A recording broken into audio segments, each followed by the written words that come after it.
মোটা দাগে বলি, তিনটা অনিয়ম: এক্সেসিভ মানি ক্রিয়েট করেছে, 2 ফান্ড সরিয়ে নিয়েছে, 3 নাম্বার একদম নিশ্চিত না শেয়ার হোল্ডিং নিয়ে কিছু স্ক্যাম হয়েছে। বলেছি একখানে 600 কোটির উপর আর একটা 17 কোটি শেয়ার হোল্ডিং নিয়ে আমরা আসলে জাস্ট দেখেছি, কিন্তু আমরা কোনো কনক্লুশনে আসতে পারি। এই টাকাটা এইটাও আমরা খুব দেখি নেই, কিন্তু মানে আই গেস যে বিভিন্ন সেফটি নেটের টাকা, সেগুলো বলবো। আমরা ডকুমেন্ট রেকর্ডপত্র নিয়েছি, সেগুলো আমরা বিচার বিশ্লেষণ করব। কিন্তু প্রাথমিক যে কথাবার্তা আপনাদের সামনে বাংলাদেশ ব্যাংকের পরিচালক, যিনি নগদের বর্তমান প্রশাসক হিসেবে আছেন, তিনিও কিন্তু কথা বললেন। তিনিও এখানে আর্থিক অনিয়মের বিষয়ে কিন্তু অলরেডি কথা বলেছেন, যে এখানে 600 কোটির মতো ই মানি, এক্সেস ই মানি প্লাস হচ্ছে 1700 টাকা হচ্ছে পাচারের যে তথ্যটা উনি কিন্তু দিয়েছেন। আর আমরা যে রেকর্ডপত্র নিয়েছি, আমরা এগুলো নিয়ে আমাদের বসতে হবে, আমরা এগুলো যাচাই বাছাই করব যে ডাক বিভাগের হয়ে নগদ এই কাজটা করবে, এবং সেটা ছিল রেভিনিউ শেয়ারিং, যে 51% এখান থেকে যে রেভিনিউকে আপনি যখন ক্যাশ আউট করছেন সেখান থেকে দেখেছেন 12 টাকা 50 পয়সা পাচ্ছে, বা আপনি মার্চেন্টে যখন লেনদেন করছেন সেখানে 1% বা পার্সেন্ট, সেই রেভিনিউর 51% ডাক বিভাগ পাবে, 49% পাবে। এই চুক্তি ভিত্তিতে তাদের সাথে এই কার্যক্রমটা পরিচালিত হচ্ছিল, এবং সেটা বাংলাদেশ ব্যাংকের অন্তর্বর্তীকালীন অনুমোদন। এভাবে ডাক বিভাগকে যেভাবে ব্যবহার করা হচ্ছে, যে ডাক বিভাগের প্রতিষ্ঠান হিসাবে বা এরকম যে মানুষের মধ্যে পারসেপশন হিসাবে, এটাকে কিভাবে আপনি দেখেন বা এটাকে ঠিক হচ্ছে কিনা? ভুল বলবো না, চুক্তিবদ্ধ সম্পর্ক, এবং যেহেতু একটা বৈধ কাজের জন্যই হয়েছিল, সেটাকে অবৈধ বলা বা অনৈতিক বলার সুযোগ নেই আসলে। সাধারণ মানুষ মনে করে যে এটা ডাক বিভাগের প্রতিষ্ঠান, সরকারি প্রতিষ্ঠান, সরকার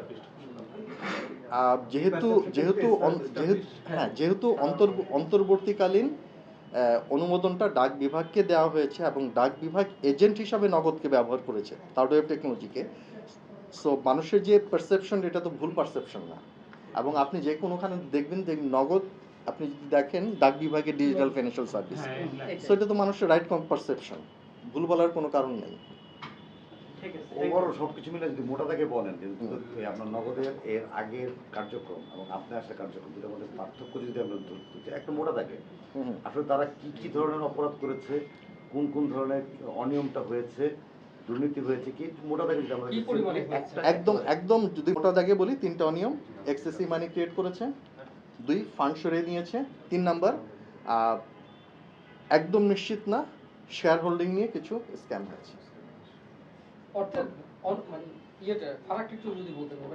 বলেছি একখানে 600 কোটির উপর আর একটা 17 কোটি শেয়ার হোল্ডিং নিয়ে আমরা আসলে জাস্ট দেখেছি, কিন্তু আমরা কোনো কনক্লুশনে আসতে পারি। এই টাকাটা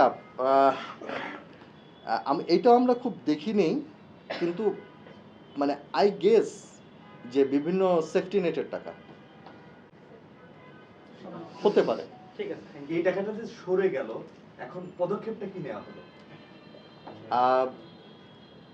ওইখানে যে টাকাগুলো সরে গিয়েছে সেখানে তো আর পদক্ষেপ নেওয়ার কিছু নাই, কিন্তু যে টাকাগুলি রয়ে গিয়েছিল সেগুলো আমরা বন্ধ করে দিয়েছি। আনার ব্যাপারে কোনো পদক্ষেপ মামলা করেছে, এটা নিয়ে কাজ করতেছেন।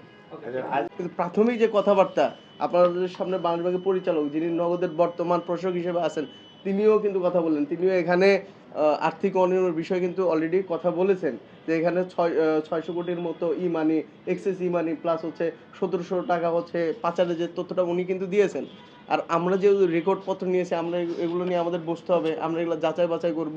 আমরা কিন্তু এই যাচাই বাছাই শেষে আরও যদি আমাদের ডকুমেন্ট লাগে, আমরা সেই ডকুমেন্টগুলো চাবো। আমরা হয়তো ডাক অধিদপ্তর থেকেও তথ্য চাইতে পারি।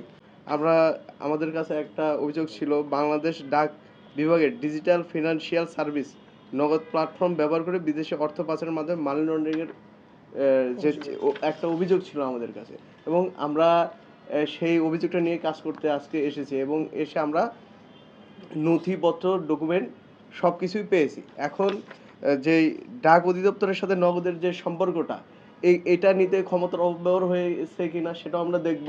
আমরা এখানে দেখব যে শেয়ার, আমরা জানি ব্রিটিশ আইল্যান্ডস, যে ভার্জিনিয়া আইল্যান্ডস, এবং হংকং ভিত্তিক বিভিন্ন প্রতিষ্ঠানের শেয়ার কিন্তু নগদে রয়েছে, এবং এর মাধ্যমে মানি লন্ডারিং হয়েছে কিনা আমরা চাই বাংলাদেশের জনগণের কষ্টার্জিত টাকা বাংলাদেশেই থাকুক।